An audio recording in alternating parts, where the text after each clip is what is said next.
안녕하세요. 저는 40대 주부입니다.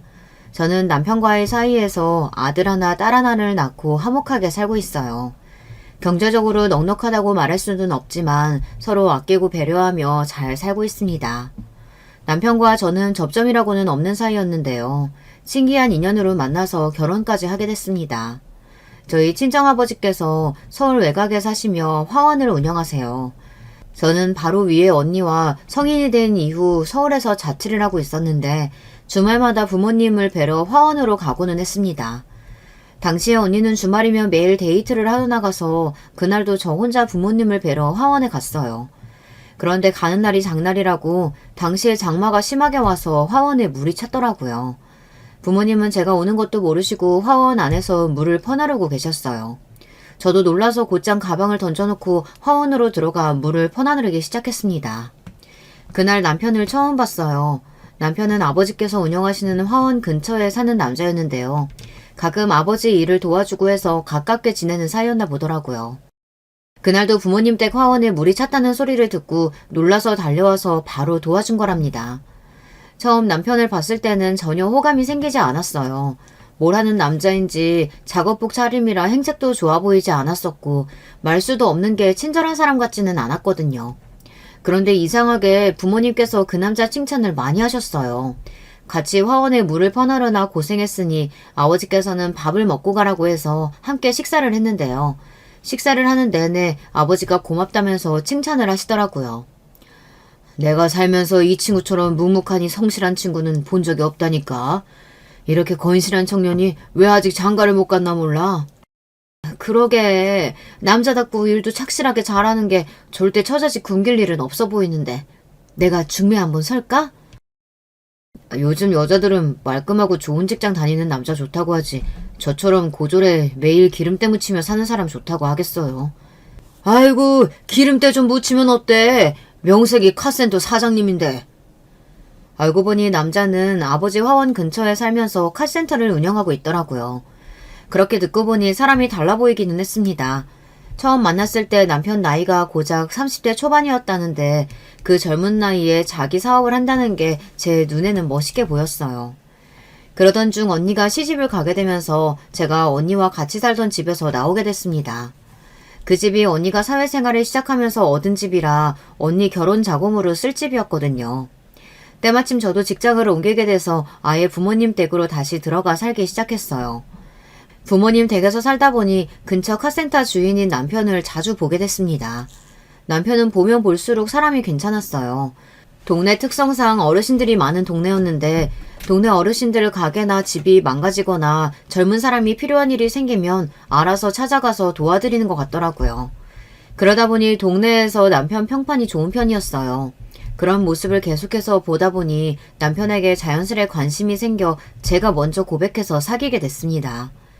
저와 남편은 연애한 지 2년 만에 결혼식을 올렸어요. 부모님께서 남편을 잘 알다 보니 저와 남편이 연애한다고 했을 때 하루라도 빨리 결혼하라고 서두르셨어요. 좋은 사람이니만큼 놓치기 전에 빨리 하라고요. 하지만 남편은 부모님과 오래 알아오던 사이인 만큼 결혼은 신중하게 생각해야 한다고 했어요. 사실 남편이 매사 진지하고 신중한 편입니다. 그럴 만한 게 연애하면서 알게 된 사실인데 남편에게는 말 못할 가정사가 있었더라고요.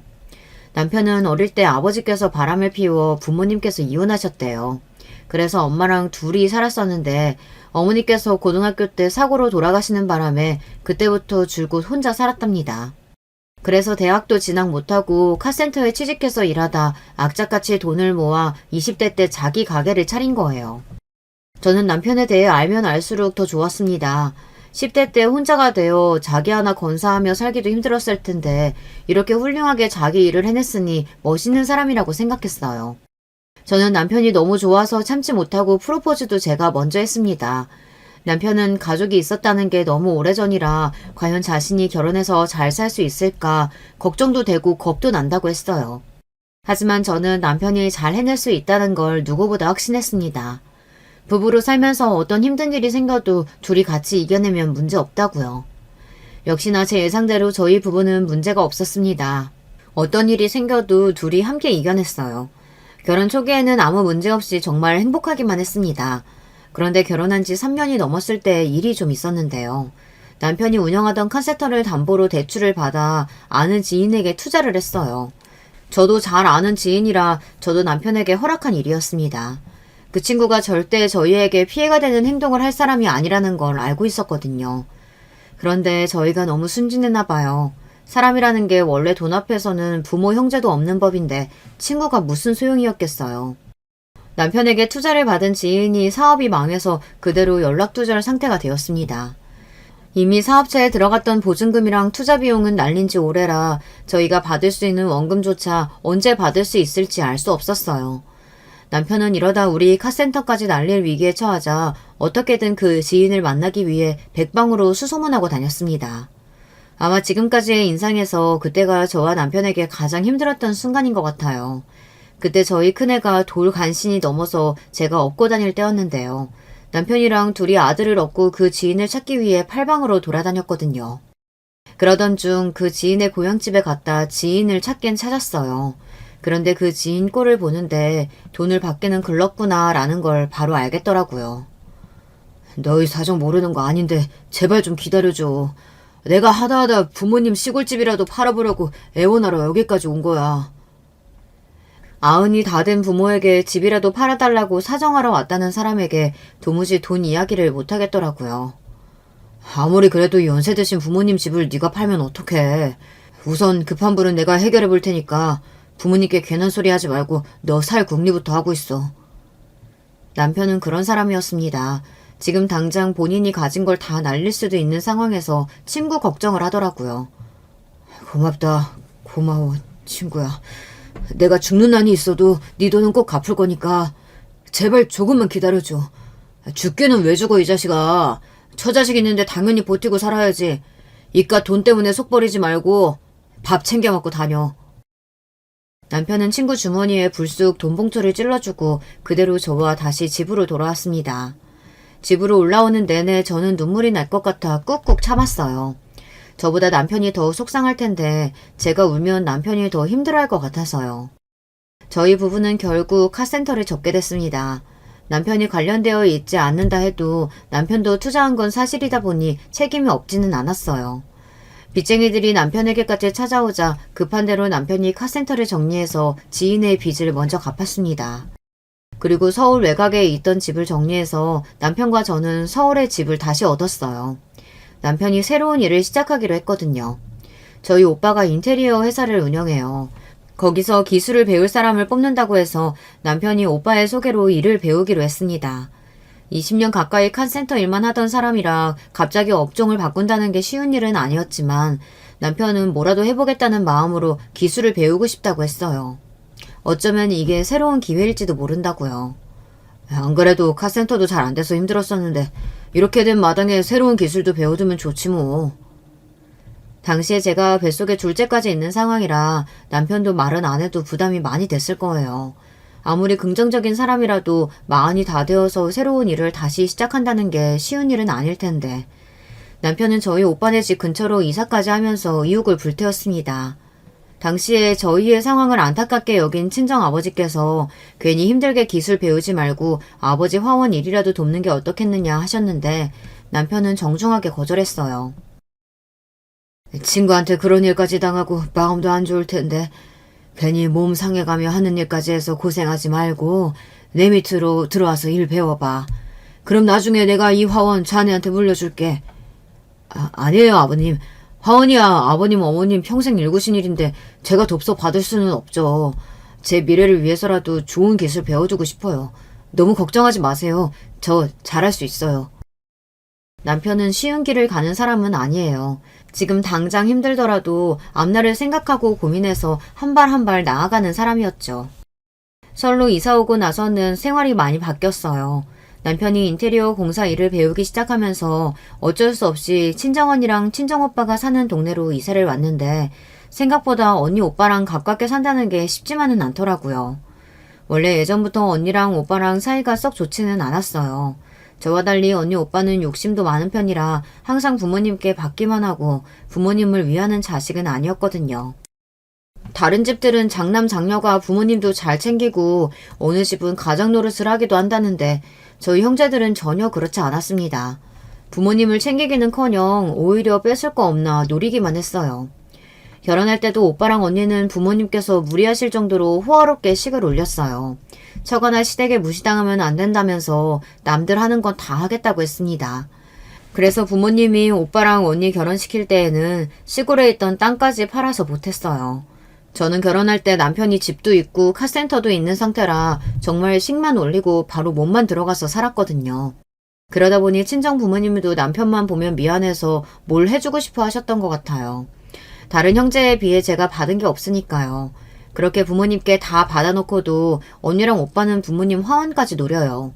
아마 저희 카센터가 망했을 때 아버지께서 저희 남편에게 화원을 물려주겠다고 한 사실을 알았으면 언니와 오빠도 난리를 피웠을 거예요. 오빠는 툭하면 아버지에게 돈도 안 되는 화원 팔고 그 자리에 건물을 올리자고 하고 언니는 틈만 나면 화원을 팔아서 서울에 집을 사자고 그러거든요. 우리 장인도 서울에 있던 오래된 땅 팔고 그 자리에 건물 지어서 대박난 거잖아요. 요즘은 무조건 건물주가 갑이라니까요. 그 땅값 낮은 동네에 건물 있으면 뭐해. 아빠, 땅이든 집이든 무조건 서울에 있어야 값이 오르는 거야. 그냥 이제 화원한다고 그만 고생하고 서울로 올라오시라니까요. 오빠나 언니나 부모님 생각은 물어보지도 않고 매번 돈이 되는 일에만 혈안이 되어 부모님을 귀찮게 했어요. 그게 다 부모님 좋으라고 하는 소리도 아니죠. 나중에 본인들이 다 팔아먹으려고 그러는 거예요. 언니 오빠의 그런 마음을 모를 리 없는 부모님은 그럴 때마다 당신들은 다른 생각 없다. 그냥 돌아가실 때까지 화원 일만 하겠다고 하시는데도 언니 오빠는 아랑곳하지 않고 계속 부모님을 설득했어요. 그럴 때 보면 있는 놈들이 더 한다는 게 맞습니다. 오빠나 언니나 둘 다 잘 살아요. 오빠는 인테리어 가게를 하다 보니 돈도 잘 벌고 능력도 있어요. 올케 언니네 친정이 돈이 좀 있는 집안이라 장인어른이 오빠 가게를 차려준 거라고 하더라고요. 그러다 보니 오빠는 처가에 굉장히 잘해요. 처가에 무슨 일만 있으면 비서처럼 쪼르르 쫓아가요. 잘 살기는 언니도 마찬가지입니다. 형부가 대기업에 다니고 언니도 은행에 다녀서 언니네는 걱정이 없어요. 문제는 저죠. 같은 동네에 살아도 월세 사는 건 저희 부부밖에 없어요. 언니랑 오빠네는 둘 다 아파트를 자가로 가지고 있었거든요. 서울로 이사 오고 나서 가끔 언니나 오빠네 집에 다녀오면 저도 모르게 의기소침해지기도 했어요. 똑같이 결혼해서 똑같이 자식 키우며 사는데 사는 환경이 다르다 보니 은근 기가 죽기도 했지만 애써 기운을 냈습니다. 그런 저의 마음을 모를 리 없는 남편이 항상 저를 위로해주고는 했어요. 서울은 확실히 거리도 깨끗하고 집도 다 좋아. 나 일 잘해서 벌써 일당 제법 오른 거 알지? 내가 얼른 기술 배워서 돈 많이 벌 거니까 기대해. 우리도 서울에 아파트 금방 장만할 거니까. 남편은 그렇게 큰일을 겪고도 우울한 티도 내지 않고 금방 적응했어요. 한 번도 해본 적 없는 일인데 기술도 금방 배워서 일하면서도 인정도 받는 것 같더라고요. 남편은 일용직으로 일하면서 배우는데도 일 배우는 속도가 빨라서 일당도 다른 사람보다 빨리 올랐습니다. 저는 그런 남편이 자랑스러웠어요. 말한 대로 뭐든 해내는 모습이 멋있어 보였습니다. 저도 어떻게든 남편을 돕고 싶어서 집에서 애들을 살뜰하게 키우며 애들이 유치원에 잠깐 갔을 때만이라도 동네 카페에서 아르바이트를 했어요. 그런데 어떻게든 잘 살아보려고 노력하는 저희 부부에게 자꾸만 상처를 주는 사람들이 있었습니다. 바로 저희 언니와 오빠였어요. 언니랑 오빠는 저를 만날 때마다 은근 제 속을 뒤집을 때가 있었어요. 한 번은 그런 적이 있었습니다. 오빠가 올케 언니를 데리고 제가 아르바이트하는 커피숍에 온 적이 있는데요. 그런데 오빠는 오자마자 제 속을 뒤집더군요. 나이가 몇 살인데 그 나이에 대학생 때도 안 하던 커피숍 아르바이트나 하고. 에휴, 속 터져. 오빠 딴에는 동생이 40이 넘어 커피숍에서 아르바이트 하는 게 속상해서 한 소리였겠지만 저는 듣기 싫었습니다. 당신은 열심히 일하는 고모한테 왜 그래요? 고모, 괜히 저 사람 말 마음 쓰지 말아요. 준혁이 아빠가 일도 금방 배우고 잘한다고 가게 사람들이 다 칭찬하더라고요. 올케 언니는 혹시나 제가 마음 상했을까봐 열심히 사는 모습이 보기 좋다며 남편 칭찬을 아끼지 않았어요. 그런데 그런 상황에서도 오빠는 꼭 듣기 싫은 소리를 한마디 보태더군요. 그 나이에 친구한테 사기당하고 남의 밑에서 일용직이나 하는데 그럼 잘해내야지. 그것도 못하면 사람인가. 오빠, 말 좀 가려서 해. 애들 아빠 잘못 아닌 거 알면서 안 그래도 힘든 사람한테 그런 식으로 이야기해야겠어? 에이구, 네가 그렇게 물러 터졌으니까 남자가 나가서 돈이나 날리고 들어오는 거야. 사업은 뭐 아무나 하는 줄 아나. 부모도 없으면 머리라도 똘똘해야지. 그 머리로 무슨 사업을 한다고. 네 남편은 일용직이 딱 어울려. 오빠, 진짜 그만해. 오빠가 준혁이 아빠에 대해서 뭘 안다고 그래. 우리가 지금이야 돈 좀 없어서 그렇지. 준영 아빠 애들한테도 잘하고 나한테도 잘해. 매일 술만 먹고 놀러다니는 오빠보다 훨씬 좋은 남편 아빠라고. 저는 오빠에게 지지 않고 할 말 다 했습니다. 아무리 핏줄이라도 할 말 못할 말 구분하지 못하고 제 남편을 욕하는 건 듣기 싫었어요.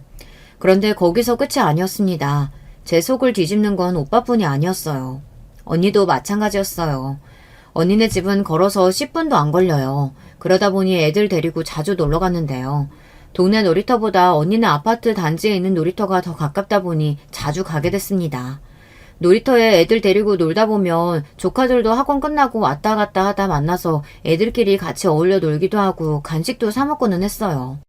저 나름대로는 이모로서 조카들을 챙긴다고 챙긴 건데 언니는 뭐가 또 마음에 안 드는지 만날 때마다 괜한 소리를 했습니다. 안 그래도 살쪄서 다이어트 시키고 있었는데 맨날 만날 때마다 떡볶이니 빵이니 이런 거 사주면 어떡해. 우리 애 살 뒤룩뒤룩 쪄서 돼지 되면 네가 책임질 거야?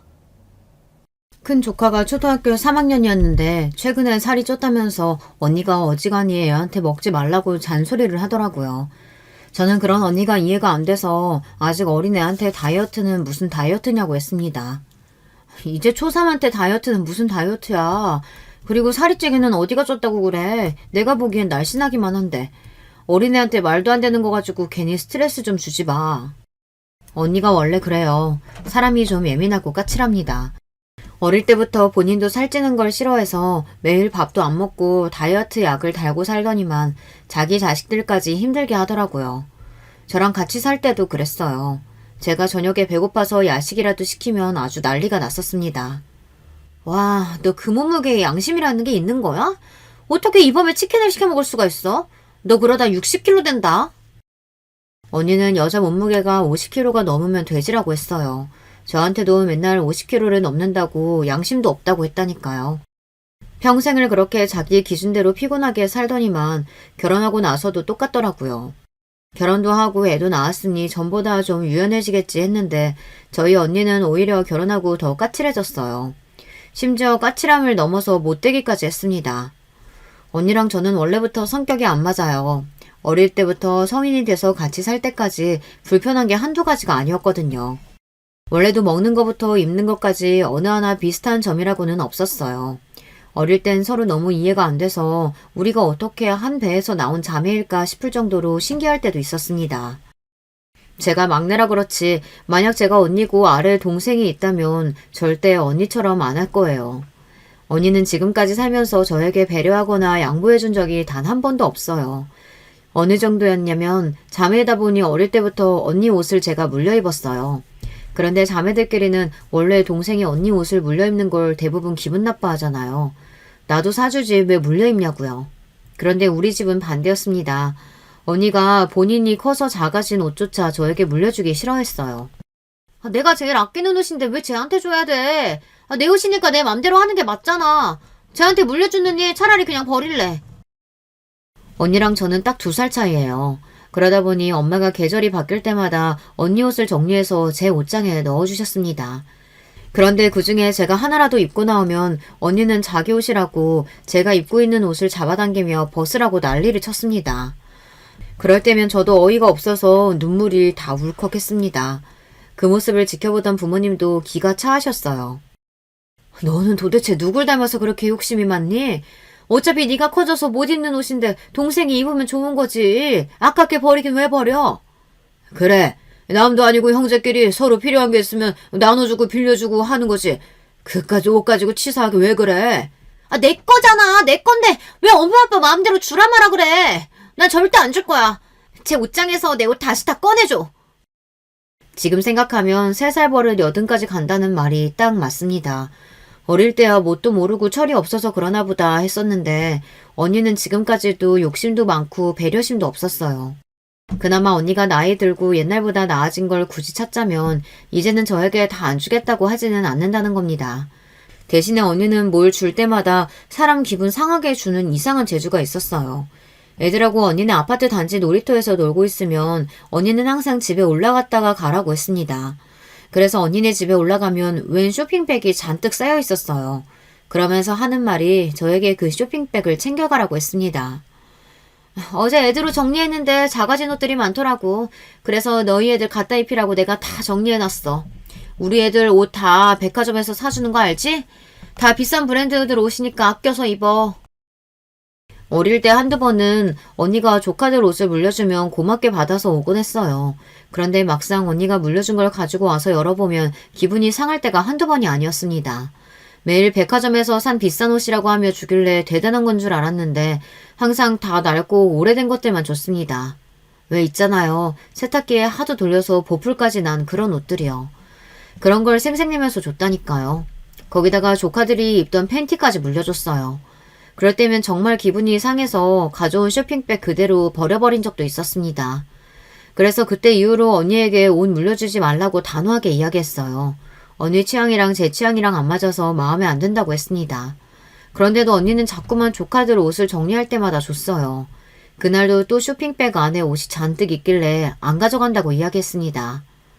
언니, 아무리 백화점에서 산 비싼 옷이라도 어떻게 여자애들이 입던 옷을 우리 아들한테 입혀. 더군다나 언니네는 딸만 둘이에요. 저는 아들만 둘이고요. 성별도 다른데 굳이 여자애들이 입던 옷을 물려주니 저도 기가 막혔습니다. 그날은 저도 일부러 기분이 상했다는 티를 냈어요. 하루 이틀도 아니고 매번 싫다는데도 가져가라고 주는 게 너무 기분 나빠서요. 야, 유치원 애들이 여자애 옷이면 어떻고 남자애 옷이면 어때? 대충 색깔 맞춰서 입으면 되지.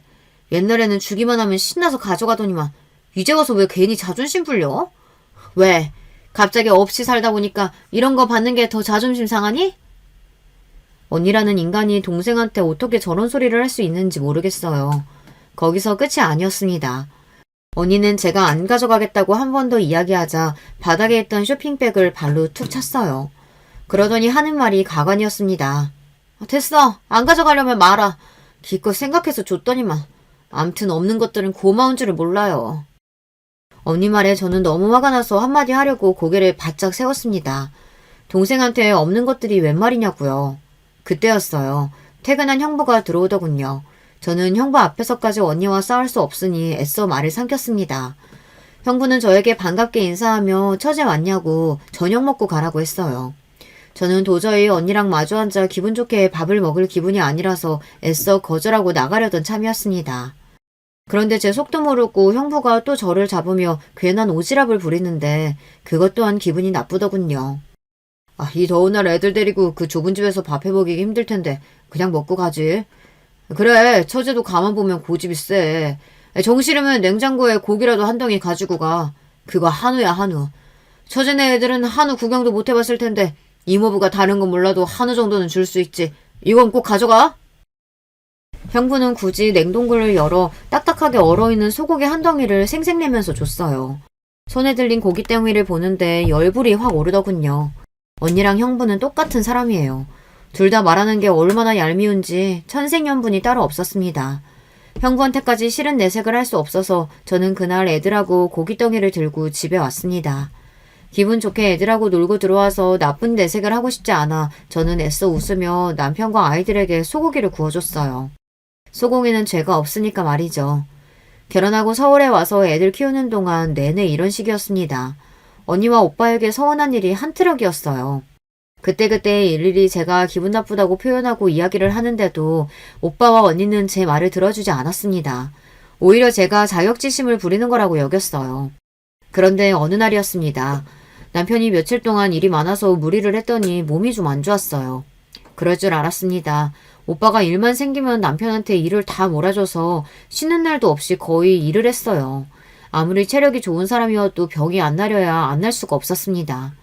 그날은 남편이 자는 내내 끙끙 앓는 소리를 내길래 제가 안쓰러워서 오빠에게 하루만 쉬어야 할 것 같다고 연락을 했어요. 그런데 제 말에 오빠가 대뜸 하는 소리가 기가 막혔습니다. 없이 살수록 사람이 성실해야지. 이렇게 약속을 마음대로 어기면 어떡해. 오늘 일 펑크 내면 안 되는 중요한 일이니까 죽을 병 아니면 그냥 나오라고 해. 오빠는 제 말이 끝나기도 전에 무조건 그냥 나오라고 하라고 했습니다. 저는 오빠의 말이 어이가 없어서 말이 좋게 나가지를 않았어요. 애들 아빠가 매일 이러는 것도 아니고 일한 지 반년 만에 너무 아파서 처음으로 하루 쉰다는 건데 말을 왜 그렇게 해? 오빠는 사람 아프다는데 어디가 어떻게 안 좋은 건지 걱정도 안 돼? 얼씨구, 배가 불렀네 불렀어. 하루 일해서 하루 먹고 사는 일용직 주제에 이 핑계 저 핑계 대면서 안 나오면 뭘 먹고 살겠다는 거야? 처자식 굴기겠다는 거야 뭐야? 오빠는 애초에 말이 안 통하는 사람이에요. 제 말이 무슨 뜻인 줄도 모르고 자기 말만 하고 있었습니다. 오빠가 언제 나나 우리 애들 걱정을 했다고 처자식을 먹여 살리네 마네야. 우리 애들 아빠 충분히 가장 노릇 잘하고 있거든? 그리고 오빠가 맨날 돈도 안 되는 거 몇 건씩 부려먹느라 일정 말도 안 되게 짜는 바람에 힘들어서 병난 거잖아. 그랬습니다. 제가 옆에서 봐도 오빠가 남편에게 하는 행동이 좋아 보이지는 않았어요. 남편이 일을 배우는 중이고 수습이다 보니 일당이 많지 않아요. 거기다가 경력에 비해 일은 또 잘하다 보니 싼 맛에 일을 막 시키는 것 같더라고요. 남편이야 잘하고 싶은 마음에 무리해서라도 일하다가 병이 난 거고요. 형님 죄송해요. 제가 몸살 기운이 있어서 그런 건데 바로 약만 지어서 먹고 출근하겠습니다. 옆에서 저와 오빠의 통화 내용을 듣고 있던 남편이 안 되겠다 싶었는지 누워있다 벌떡 일어나서 바로 출근하겠다고 오빠 전화를 받았어요. 저는 남편의 말이 속상해서 그럴 필요 없다고 하루 쉬라고 했는데도 남편은 아니라고 나가겠다고 했습니다. 형님이 힘들게 알아봐 주신 자리인데 내가 그러면 안 되지. 나 약 먹고 출근하면 되니까 걱정하지 마. 금방 갔다 올게. 세상에 이런 가족이 또 있을까요? 막내 여동생 남편을 데려다가 부려먹겠다는 못된 심부를 어떻게 해야 할지 모르겠습니다. 저는 고민이 많았습니다. 남편이야 뭐든 괜찮다고 일을 빨리 배워서 하루라도 빨리 자기 가게를 차리고 싶다고 하는데 저는 오빠 밑에서 남편이 일하는 게 마음에 안 들었어요. 남편이 하고 싶어서 하는 일이기는 했지만 저는 남편이 일하러 나갈 때마다 걱정됐어요. 제 앞에서도 항상 버젓이 남편을 무시하고 막대하는데 제가 없는 자리에서는 오빠가 남편을 어떻게 대할지 안 봐도 알 것 같았거든요. 아니나 다를까 일이 좀 있었어요. 하루는 남편이 일을 나갔는데 집주인이 진상이었나 봐요. 남편이 해야 하는 일도 아닌데 집주인이 전구를 갈아달라, 화장실 세면대 막힌 것 좀 뚫어달라, 귀찮게 했나 봐요. 다른 사람들 같으면 절대 안 해줄 일들이었지만 남편은 워낙에 연세 드신 분들이 하는 부탁을 거절 못하는 성격이다 보니 다 들어줬대요. 그래서 일이 생각보다 늦어진 거죠. 사무실에서 기다리던 오빠가 생각보다 늦어지는 남편이 답답했는지 직접 현장까지 쫓아갔답니다. 안 그래도 집주인이 진상인데 혹시나 남편이 일을 제대로 못하고 실수라도 한 건 아닌가 걱정됐던 거죠. 끝나도 벌써 끝나야 하는 시간인데 아직도 그러고 있으면 어떡해? 아이고 사장님 죄송합니다. 저희 직원이 워낙 성격이 느긋느긋하고 답답한 친구라 영 속도를 못 내네요. 괜찮으시면 조금 늦게까지 시공해도 될까요? 오빠는 제대로 상황도 들어보지 않고 혼자 북치고 장구치고 다 했나 봐요. 그때였어요. 까다롭기로 유명한 집주인이 그런 거 아니라고 손사래를 쳤습니다. 아이고 아니야. 이 친구 일도 너무 잘하고 성격도 서글서글 좋은 게 나는 너무 마음에 드는데. 앞으로 내 건물 일 있으면 무조건 2층으로 보내줘. 그래요? 알겠습니다. 그렇게 할게요. 그 집주인이 그 동네에만 빌라를 8채나 갖고 있는 부자래요. 더군다나 그 동네에서 그 집주인 비위 맞추는 사람이 없을 정도로 까칠하다고 유명한 사람이었는데 그 비율을 저희 남편이 다 맞춘 거죠. 그날 이후 남편은 일로서도 인정받아 전보다 일이 훨씬 더 많아졌습니다. 전에는 오빠가 일을 시켜줘서 할 수 있었는데 언제부터는 남편 앞으로 일이 소개를 통해 많이 들어와 굳이 오빠가 소개해주는 일이 아니더라도 개인적으로 알아서 일할 수 있었어요. 그러다 보니 자연스레 슬슬 남편도 따로 인테리어 가게를 내도 되겠다 싶은 생각이 들었습니다. 그러던 어느 날이었어요. 친정아버지 생신이라 오랜만에 온 식구가 친정에 다 모였습니다. 원래 부모님 생신 때는 식당을 예약해서 밖에서 외식하고는 했는데 그날은 아버님께서 몸이 좋지 않으셔서 집에서 가족끼리 다 같이 모여 간단하게 식사를 하기로 했습니다. 친정아버지께서 여든이 넘어가기 시작하시면서 건강이 급속도로 안 좋아지셨어요. 원래도 유전적으로 혈압도 높으시고 당뇨도 있으신데 몇 달 전에 갑자기 심근경색 증상이 있어 일하시다가 쓰러져 응급실에 실려간 적이 있었거든요. 천만다행으로 혈관에 관을 삽입하는 시술 정도로 치료를 하고 일주일 만에 퇴원하셨습니다. 그 이후로 무리하지 않고 쉬고 계셔서 특별히 더 나빠지지는 않았지만 그래도 살도 많이 빠지시고 예전보다 기운도 없으세요. 그런 아버지를 볼 때마다 저는 마음이 좋지 않았습니다. 제가 막내라 그런지 어릴 때부터 저에게 아버지는 항상 든든한 존재였어요. 그런 아버지가 체격도 작아지시고 기운도 쭉 빠진 것처럼 힘이 없으니 걱정이 되더군요. 그래서 이번 생신만큼은 더 즐겁고 기쁘게 해드리고 싶었어요. 저는 일찍 친정에 와서 어머니와 아버지께서 좋아하는 음식을 만들었어요. 나가서 먹는 것도 좋지만 정성을 들여 직접 해드리는 것만큼 건강하고 좋은 음식은 또 없으니까요. 그런데 기껏 어머니랑 몇 시간 동안 고생해서 상다리가 휘어지게 차렸더니만 언니라는 년이 오자마자 헛소리를 했습니다. 그냥 나가서 사 먹자니까 왜 굳이 힘들게 고생을 사서 하고 그래. 막내, 너는 누가 너더러 밥값 내려가는 것도 아닌데 왜 엄마까지 하루 종일 서서 음식을 하게 하니? 언니는 엄마 걱정하는 척을 하며 사람을 또 개무시했습니다. 저는 하루 이틀 일도 아니니 웬만하면 좋게 넘어가려고 했어요. 아버지 생신인데 괜히 집안에 큰소리 나게 하고 싶지 않아서요. 아유, 아버지 좋아하는 반찬이야 엄마가 제일 잘하는데 그럼 내가 해야지 누가 해? 엄마는 이런 건 일도 아니야. 왜 괜히 일찍 와서 고생하는 동생한테 잔소리라고 그래? 말은 안 해도 제 표정이 한순간에 싹 굳어버리자 어머니도 신경이 쓰였는지 언니에게 그만하라며 솔짓을 하셨습니다. 저는 괜히 어머니까지 자식들 눈치를 보게 한 것 같아 애써 표정을 가다듬고 미소를 지었습니다. 그깟 밥값 얼마나 한다고 누가 내든 무슨 상관이야. 돈이 문제가 아니라 매일 나가서 사 먹는데 한 번 정도는 집에서 식구들끼리 시끌벅적하게 맛있는 거 만들어 먹으면 재밌잖아. 애들한테도 추억이고. 언니도 그러고 멍하니 서 있지 말고 빨리 와서 전이나 부쳐. 아버지 좋아하시는 새우 내가 다 까놨어. 이러니 저러니 해도 한 핏줄이고 가족이잖아요. 언니가 아무리 얄밉고 싫어도 다 똑같은 자식들 키우면서 늙어가는 처지인데 제가 좋은 마음으로 대하다 보면 언니도 저를 동생으로서 아낄 때가 분명히 올 거라고 기대했습니다. 그런데 사람은 그렇게 쉽게 변하는 게 아니더군요. 언니든 오빠든 형부든 조화는 잘 지내려야 잘 지낼 수 없는 사람들이었습니다. 식사를 마치고 조카들이 사온 케이크를 꺼내 노래도 부르고 아버지께서 초를 끄셨습니다. 그때까지만 해도 완벽한 생일 파티였어요. 오빠는 아버지 생신 선물로 미리 안마 의자를 배달시켰더라고요. 언니와 형부는 한눈에 보기에도 두둑해 보이는 봉투를 아버지에게 건넸습니다. 저도 저희가 할 수 있는 한 최대의 정성을 담아 용돈을 건네드렸어요. 저희 아들들이 손으로 직접 만든 편지까지 같이 말이죠. 아이고, 내가 다른 건 몰라도 자식 농사 하나는 잘 지어서 다 늙어서도 이렇게 호강을 하네. 무슨 복인지 모르겠다. 아버지께서 연세가 들기는 하셨는지 손주들이 생일 축하 노래를 불러드리니 눈에 눈물이 가득 고여 금방이라도 울컥하실 것 같더라고요. 그런데 그때였습니다. 좋은 분위기를 삽시간에 식어버리게 만드는 사람이 있었어요. 시작은 형부였습니다. 아버님, 이제 연세도 있으시고 건강도 좋지 않으신데 앞으로는 자식들이 드리는 생활비로 편하게 쉬시며 노후 즐기세요. 형부가 좋은 마음으로 이야기를 꺼낸 건 알겠어요. 그런데 어쩐지 이야기가 또 이상한 방향으로 흘러갔습니다. 다음 차례는 언니였어요. 형부 말이 끝나자마자 기다렸다는 듯 바로 하원 이야기를 꺼내더군요. 그래요, 아버지. 자식이 셋이나 있는데 설마 아버지 어머니 노후에 고생하게 두겠어요? 그러니까 이 김에 내 말대로 이 집이랑 하원 싹 다 팔고 서울에 집 사자니까요. 이서방네 회사 사람들한테 들은 정보인데 무조건 2배는 오를 자리 우리가 다 알아봤어요. 언니 입에서 나온 2배라는 소리에 어머니 눈도 동그래졌어요. 그 순간 언니만큼이나 때를 기다리던 오빠가 곧바로 말을 가로챘어요.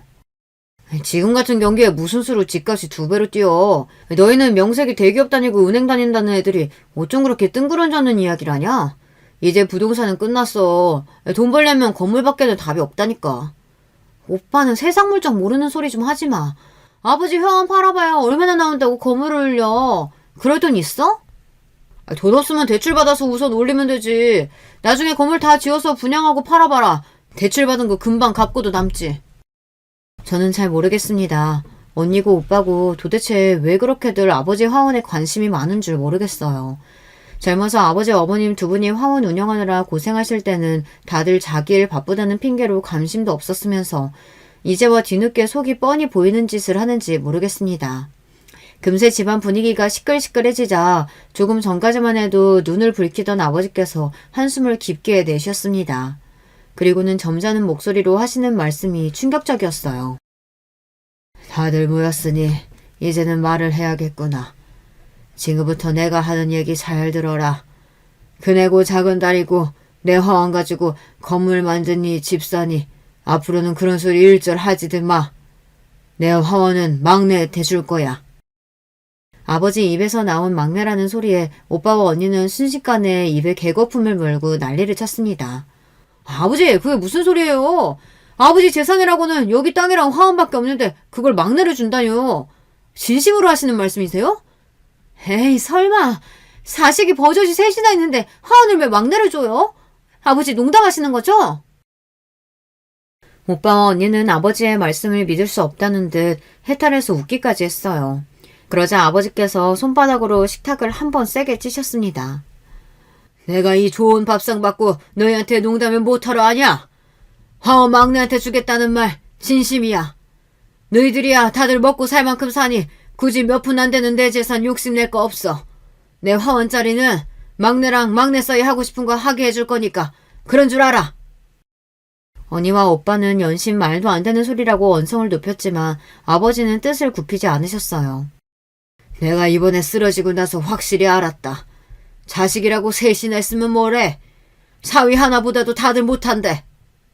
내가 별거 아니라고 간단한 시술만 하고 일주일 입원하면 된다고 했더니만 너희들 다 얼굴 한 번 안 비추고 전화 한 통 하고 말았어. 근데 우리 막내 사위는 나 입원한 날부터 시간만 나면 병원 들러서 나 먹을 것에 씻는 거며 얼마나 살뜰하게 챙겼는지 몰라. 내가 지금 이 나이까지 살면서 우리 막내 사위처럼 착한 사람은 본 적이 없다. 그랬습니다. 남편이 워낙 티를 안 내서 저도 그 정도로 남편이 아버지 병원에 자주 찾아갔는지는 몰랐었는데 남편이 아버지께서 병원에 입원해 있는 동안 어머니보다도 병원에 자주 갔대요. 어머니도 연세가 있으셔서 힘드신데 아버지 병간호하는 게 힘드실 것 같다고 굳이 본인이 자청해서 간 거랍니다. 남편도 매일 몸으로 하는 일이라 지치고 힘들었을 텐데도 짬만 나면 병원에 와서 간식을 챙겨드리고 퇴근하면 꼭 병원에 들러서 아버지 저녁을 챙겨드리고 머리까지 감겨드리고 왔답니다. 저는 다시 한번 저희 남편에게 감동했어요. 아이, 그깟 병원 좀 왔다 갔다 했다고 화원 주는 게 말이 돼요? 그리고 아버지, 말은 바로 해야죠. 아버지 병원 입원했을 때 우리 기의가 50만 원이나 보냈는데 무슨 소리예요? 난 돈보다 마음이 더 중요해. 지금까지 너희들 내가 다 지켜봤는데 막내 사이만큼 나랑 너희 엄마 마음으로 보살피고 챙기는 자식 없었다. 큰 재산은 아니지만 착한 우리 사위 자기 하고 싶은 일 하면서 살게 해주고 싶다. 내 마음은 그게 다다. 아버지는 돈이고 재산이고 부풀리는 것도 좋지만 당신이 평생 가꾸고 아낀 하원 조금이나마 귀한 자식에게 도움이 됐으면 한다고 하셨습니다. 아버지께서 워낙 완강하게 이야기하신 덕분에 언니와 오빠도 그 자리에서는 더 이야기하지 않았어요. 더 이야기하려고 해도 아버지께서 피곤하다고 방으로 들어가 버리셨거든요. 문제는 저와 남편이었습니다. 저희가 아버지에게 화원을 달라고 한 것도 아닌데 괜히 상황이 민망해져 버렸어요. 언니와 오빠 그리고 형부와 올케까지 다 있는 자리에서 남편은 저에게 화원 받지 않겠다고 말씀드리라고 했습니다. 아버지 화원 받겠다고 지금까지 내가 아버님한테 잘하려고 했던 게 아닌데 괜히 상황이 이상해졌네. 그러게 아버지가 저런 생각을 하고 계시는 줄은 나도 전혀 몰랐어. 아, 둘 다 내 손 좀 그만 떨어. 어쩐지 갑자기 아버지 생신상을 직접 차리네 마네. 그럴 때부터 이상했다니까. 그러게 군뱅이도 구르는 재주가 있다더니 순진함처럼 얌전한 척 하더니만 언제 뒤에서 잔머리를 그렇게 굴렸대. 그런 거 아닌 거 뻔히 알면서도 왜 그래. 오빠랑 언니도 알잖아. 우리 신랑이 어디 머리 굴리고 그럴 사람이야? 그리고 원래 옛날에 카센터 할 때부터 아버지가 우리 신랑 예뻐했어. 그런데 그때였습니다. 옆에 있던 형부가 똥 씹은 표정을 하더니만 들릴 듯 말 듯한 목소리로 생각지도 못한 말을 중얼거렸어요. 카센터는 도대체 언제적 카센터야? 결국은 남자 새끼가 노가다 나가는 주제에. 에휴, 한심해서 원. 순간 저는 얼굴이 터질 듯 빨개졌습니다. 형부가 좋은 사람이 아닌 줄은 진작 알고 있었지만 이 정도로 개념이 없는 인간인 줄은 몰랐어요. 저는 너무 화가 나서 형부의 어깨를 툭 쳤습니다. 형부, 지금 저희 들으라고 하신 말이에요? 인상을 확 구기고 나랑 남편에게 하는 소리냐고 따졌어요. 그러자 형부도 더는 연기할 필요가 없겠다 싶었는지 똑같이 인상을 구기면서 저를 쏘아보더군요. 아니, 내 말이 틀려? 막내 사이라고 있는 게 매일 빌빌거리면서 노가다나 하고 있으니까 아버님께서 면세게 해주려고 화원 주시겠다는 거잖아. 남들 앞에서 소개하기 얼마나 쪽팔렸으면 본인 화원까지 주겠다고 하시겠어. 순간 형부의 재수없는 눈빛에 저는 이성이 날아가 버리고 말았습니다. 저는 남편이 제 손을 잡고 말리는데도 자리에서 벌떡 일어났어요. 형부, 알지도 못하면서 그 입 좀 다물어요. 한 번만 더 내 남편 건드리는 소리 했다가는 형부 내 손에 죽을 줄 알아요? 그때까지 가슴속에 담아놓고 참고 참았던 울분이 터지고 말았습니다. 자기들이 능력 좀 있고 잘 산다고 저나 남편 앞에서 그렇게들 잘난 척하고 무시를 하더니만 결국은 사람 이성이 날아가 버릴 정도로 선을 넘고 마네요. 저는 금방이라도 형부에게 달려들어 주먹을 날릴 것처럼 주먹을 꽉 쥔 채 형부에게 울분을 담아 소리를 질렀습니다. 그 순간 저는 분명히 봤어요. 형부도 쫄아서 눈동자가 흔들리는 모습을요. 여보, 괜찮아? 진정해. 우리도 여기서 화내고 소리 지르면 저 사람들하고 똑같은 사람 되는 거야. 우리가 참자, 어? 남편은 그 순간에도 이성적이었습니다. 제 손을 꼬박 잡고는 저를 다독였어요. 저는 주먹을 쥔 손을 애써 더 꽉 쥐며 방으로 들어가 아버지를 불렀습니다. 내가 이 쓰레기 같은 인간들에게 복수하는 방법은 딱 하나밖에 없었어요. 이 인간들보다 잘 사는 거였습니다. 아버지, 우리 아버지 말씀대로 화원할게요. 화원 그대로 유지하면서 한쪽에 이 사람 인테리어 회사 차릴 수 있게 도와주세요. 저는 아버지에게 선전포고를 했습니다. 화원도 유지하면서 옆에서 남편이 하고 싶었던 인테리어 회사를 차릴 수 있게 해달라고 했어요. 그래, 잘 생각했다. 준비되는 대로 바로 시작해. 아버지가 도와줄 거 있으면 다 말하고. 그 순간 언니와 오빠 그리고 형부의 표정은 저는 아직도 잊지 못합니다. 다들 놀라서 입을 쩍 벌리고 말문이 막혔는지 아무 말도 못하고 있었어요. 저와 남편은 언니와 오빠, 형부와 눈도 마주치지 않고 그대로 서울로 올라왔습니다. 그리고 곧바로 이사 준비를 하고 다시 아버지의 화원이 있는 동네로 돌아왔어요. 그리고 일이 잘 풀리려니 좋은 일이 겹경사로 찾아오더군요. 예전에 남편이 카센터를 팔아가며 도와줬던 그 친구가 저희에게 돈을 갚았습니다. 덕분에 다시 카센터를 찾아올 수 있었어요. 하지만 남편은 카센터를 포기하고 화원 옆으로 새로 집을 짓기로 했습니다. 원래 부모님이 사시던 집이 워낙 오래되어 불편한 점이 많았거든요. 화장실도 밖에 있고요. 사실 매번 처가 올 때마다 좋은 집 지어드리고 싶다는 생각을 했었는데 이렇게 기회가 생겨서 얼마나 다행인지 몰라. 저는 도대체 무슨 복으로 이렇게 좋은 남자를 만났을까요? 남편은 카센터를 찾아올 수 있는 돈을 가지고 친정 부모님과 같이 살 집을 지었어요. 그리고 현재 아버지께서 하시던 화원을 어머니와 제가 같이 운영하며 그 옆에서 남편은 인테리어 회사를 시작했어요. 집도 회사도 이제 막 새로 짓고 시작해서 아직 정리되지 않은 것들이 많았지만 저는 너무 행복합니다. 이곳에 제가 사랑하는 모든 것들이 다 있거든요. 부모님과 남편 그리고 아들들까지 6식구가 하루 종일 붙어서 살다 보니 아버지 건강도 많이 좋아지시고 너무 화목해요. 언니와 오빠, 형부가 전혀 끼어들 틈이 없을 정도로요. 오히려 명절이나 집안 행사 때 오면 남편이 지은 집을 보고 부러워합니다. 튼튼하게 너무 잘 지었다고요. 와, 실력이 점점 더 일취월장하네. 이러다 나보다 더 잘 나가는 거 아니야? 이미 이 동네에서는 우리 막내 사이가 너보다 잘 나가. 세상에 이런 사위가 어딨냐? 다 부러워한다니까. 남편이 능력이 있기는 한지 저희가 지은 집을 보고 마음에 든다며 인테리어를 의뢰하는 사람들이 많아졌어요. 그러다 보니 동네에서 화원집 막내 사위라고 하면 모르는 사람이 없었습니다.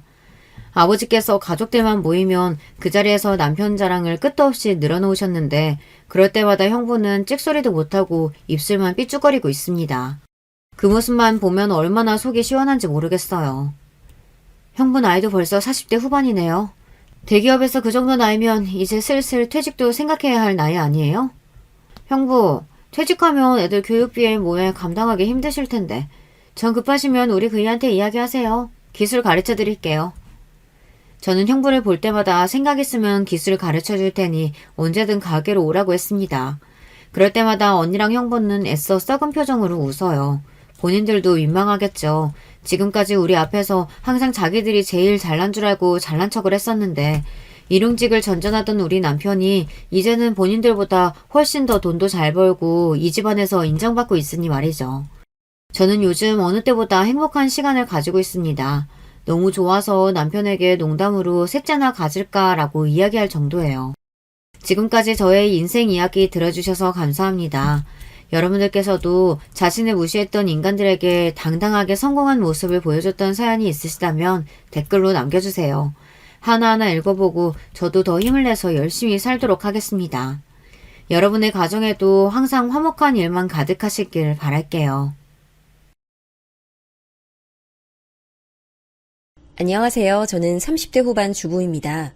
결혼 후 몇 년 되지 않아 너무 많은 일을 겪고 이제 좀 한숨 돌리며 사연을 보내봐요. 결혼 전 저는 본가에서 회사가 많이 멀어 회사 근처에서 자취하고 있었습니다. 그때 저는 남편과 사귀고 있었는데요. 가끔 제 집에서 오붓하게 데이트를 할 때마다 저는 남편에게 식사를 차려주거나 근사한 요리를 만들어줬습니다. 어릴 때부터 요리가 취미였던 터라 음식 맛에는 자신이 있었어요. 하지만 그때마다 남편은 꼭 이런 말을 했습니다. 자기야, 자기 음식은 맛있긴 한데 뭔가 아쉽다. 있잖아, 나중에 우리 엄마한테 요리 한번 배워보지 않을래? 조금만 배우면 딱 좋을 것 같은데. 저는 그 말을 들을 때마다 도대체 시어머니께서 얼마나 요리를 잘하시면 남편이 저렇게 말할까 굉장히 궁금했습니다. 그리고 결혼 허락을 받으러 갔을 때 처음으로 시어머니께서 만드신 음식을 먹어봤는데요. 솔직히 기대했던 것과는 다르게 제 입맛엔 잘 맞지 않았어요. 전체적으로 음식이 짜고 맵고 너무 자극적이었습니다.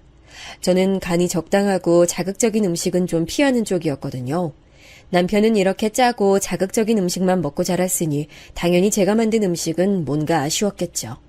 그래도 어른 앞에서 깨작깨작 먹을 수는 없어서 맛있다고 말씀드리며 열심히 먹었습니다.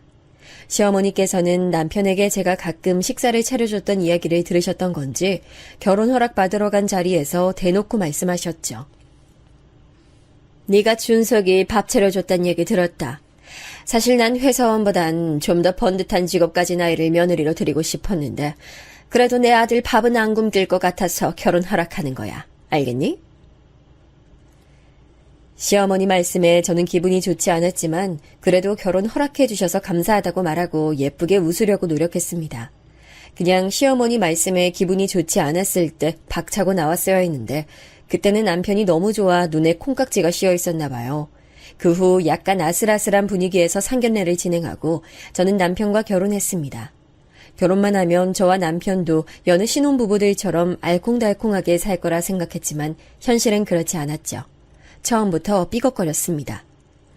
신혼여행을 다녀온 뒤 저는 남편과 시댁으로 인사를 드리러 갔습니다. 마침 점심때 도착해서 식사 얘기가 나왔고 시어머니께서 제 요리 솜씨 좀 보자면서 저보고 점심 좀 차려보라고 하셨습니다. 처음으로 시어머니께 음식을 대접하려니 엄청나게 긴장되더군요. 그래도 최대한 맛있게 음식을 만들어 시어머니께 인정받고 싶었죠. 저는 온 힘을 다해서 열심히 음식을 만들어 점심을 차렸습니다. 그런데 시어머니께서 차려놓은 음식을 한 입 드시더니 식탁이 부서져라 숟가락을 내려놓으시더군요. 우리 아들이 요리 잘한다고 하길래 기대했더니 이게 뭐야. 반찬 맛도 덜 들었고 찌개도 간이 하나도 안 맞네. 아유, 넌 이제껏 이런 걸 우리 아들한테 먹인 거야? 안 되겠다. 너 주말마다 와서 나한테 요리 좀 배워라. 처음 뵀을 때부터 느꼈지만 시어머니께서는 보통 성격이 아니셨습니다. 깐깐함과 고집스러움으로 똘똘 뭉친 듯 보이셨달까요? 그리고 가장 중요한 건 본인 음식에 자부심이 대단해 보였어요. 물론 그만큼 음식도 맛이 있었어요. 하지만 중요한 건 시어머니께서 하신 음식이 제가 한 음식과 많이 달랐다는 거죠. 아무래도 전반적으로 짜게 만드시는 시어머니의 음식과 비교하면 제 음식은 싱거운 편이었을 거예요. 네? 요리를요? 어머니, 말씀은 감사하지만 제가 다니는 회사에서는 가끔 주말 근무도 발생해서요. 주말마다 와서 배우는 건 좀 무리일 것 같아요. 그래도 이렇게 찾아뵀을 때마다 알려주시면 조금이라도 배워보도록 노력할게요. 제 말에 시어머니의 표정이 단번에 좋지 않아지시더군요. 그렇다고 해서 할 수 없는 약속을 할 수는 없는 노릇이었습니다. 그 후 집으로 돌아왔을 때 남편이 제게 한마디 하더군요. 여보, 아까 우리 엄마가 요리 좀 배우러 오라 했을 때 그냥 네 하면 안 됐던 거야? 꼭 그렇게 말했어야 됐어? 엄마도 다 생각이 있으셔서 하신 말씀이셨을 텐데 그냥 좀 배워두면 좋잖아. 주말 근무 때문에 갈 수가 없는데 어떻게 말씀을 드려. 그리고 솔직히 어머니가 해주신 음식 너무 짜고 매워서 내 입맛엔 안 맞는단 말이야. 혹시 당신 내 요리 맛 없었어? 내가 어머니 음식 스타일로 요리했으면 해? 아니, 그냥 가끔 내가 엄마 스타일로 먹고 싶을 때 여보가 해주면 좋을 것 같아서 그렇지. 그러니까 남편 말은 자기가 먹고 싶을 때 해줬으면 하니 배우란 말이잖아요. 그걸 알게 되자 짜증이 나더라고요. 결국 저와 남편은 집에 돌아와서도 이 이야기 때문에 좀 크게 싸웠습니다. 결혼하고 처음으로 싸운 날이었죠. 겨우 음식 때문에 싸우게 되다니 너무 속상했어요. 그러다가 시간이 지나고 저와 남편 둘 다 자연스럽게 화가 가라앉아 이 얘기는 흐지부지 넘어갔습니다. 그 후 남편은 제게 다시 시어머니에게 음식을 배워보라고 말하지 않았습니다. 그래서 저는 이대로 일단락된 줄 알았죠. 하지만 간과한 게 있었는데요. 바로 시어머니의 고집이었습니다. 어느 날 회사에서 일하는 중에 전화가 끊임없이 울려 확인했더니 시어머니셨어요. 예, 넌 뭐 하다가 이렇게 전화를 늦게 받니? 아무튼 너 오늘 몇 시에 집에 들어와? 죄송해요, 어머니. 제가 지금 일하는 중이라서 전화하신 줄 몰랐어요. 저 오늘 야근해야 할 것 같아서 밤 늦게 들어갈 것 같은데요. 혹시 무슨 일 있으세요? 오늘 내가 준석이랑 통화했는데 고등어 김치찜이 먹고 싶대. 근데 내가 네 요리 실력을 믿을 수가 있어야지. 그래서 내가 우리 아들이 좋아하는 맛은 어떻게 내는지 가르쳐 주려고 하니까 무조건 일찍 돌아와. 네? 그게 무슨 말씀이세요, 어머니? 혹시 지금 저희 집 와 계신 거예요? 알고 보니 시어머니께서 제가 주말마다 음식을 배우러 오지 않자 아예 직접 신혼집에 찾아와 가르치려고 하셨던 거더라고요. 게다가 아무도 없는 신혼집까지 열고 들어가 계신다는 말씀에 제 귀를 의심했네요. 시어머니와 통화를 마치고 바로 남편에게 전화를 걸었습니다. 여보, 나 지금 어머니 전화 받았는데 지금 우리 집 계시다고 하시네? 어떻게 어머니가 신혼집에 들어가 계셔? 혹시 우리 집 비밀번호 알려드렸어? 반찬만 놓고 가신다고 해서 내가 알려드렸는데 왜? 무슨 일이라도 있어? 아니, 당신이 오늘 어머니랑 통화하면서 고등어 김치찜 먹고 싶다고 했다면서 그래서 오늘 그거 나한테 가르쳐 주신다고 일찍 집에 들어오라고 하셨어. 내 요리 실력을 못 믿으시겠대. 그리고 나한테 말 한마디 없이 우리 집 비밀번호를 알려드리면 어떡해. 그럼 엄마가 알려달라는데 그걸 말을 안 해? 그리고 우리 엄마 고등어 김치찜 잘해.